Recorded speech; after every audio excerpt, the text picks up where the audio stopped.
Russia চীনের পর তুরস্কও একেবারে সরাসরি ইরানের পক্ষ নিয়েছে এবং প্রেসিডেন্ট এরদোয়ান ভীষণভাবে ক্ষিপ্ত হয়েছে ইসরায়েলের উপর। এই খবরে বলা হচ্ছে ইরানের হামলার জবাবে পাল্টা আক্রমণের প্রস্তুতি নিয়ে রেখেছে ইসরায়েল। তারা মিত্রদের সবুজ সংকেতের অপেক্ষায় আছে। এ নিয়ে মধ্যপ্রাচ্যে নতুন করে চাপা উত্তেজনা বিরাজ করছে। এ সময় কড়া ভাষায় ইসরায়েলের সমালোচনা করলেন তুরস্কের প্রেসিডেন্ট রিসেপ তাইয়েপ এরদোয়ান।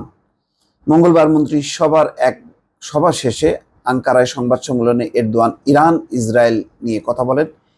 এতে চীনের পর তুরস্কের মন্তব্য ইরানের পক্ষে গেল।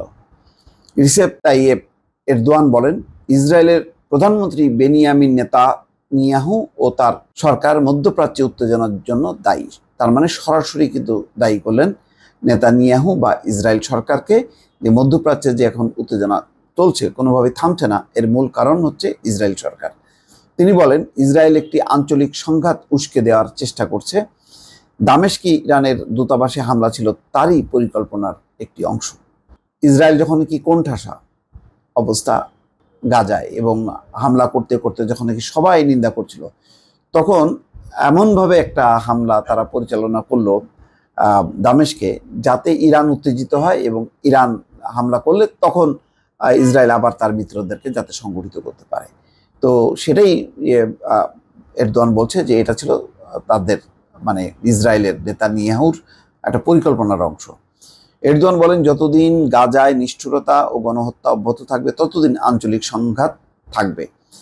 এ থেকে উত্তরণে সব পক্ষকে কাণ্ডজ্ঞানের পরিচয় দিতে হবে। এ সময় তিনি পশ্চিমাদের প্রতি নিন্দা জানান।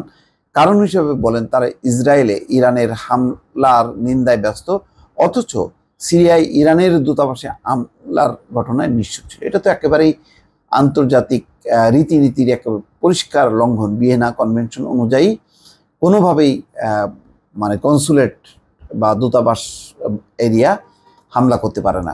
যখন যেই দূতাবাসের হামলা করা হবে, তার মানে সেই দেশের সার্বভৌমত্বের উপর আঘাত।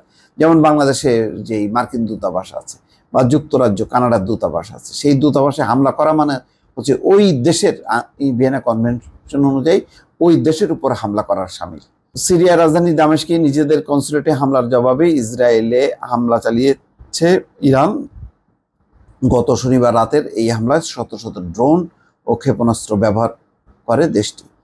ইরানের নজিরবিহীন হামলার জবাব দিতে দেশটির উপর সম্ভাব্য হামলার প্রস্তুতি সম্পন্ন করেছে ইসরায়েলের বিমান বাহিনী। সোমবার ইসরায়েলি স্থানীয় সংবাদ মাধ্যমের এই তথ্য দিয়েছে তুর্কি বার্তা সংস্থা আনাদলু।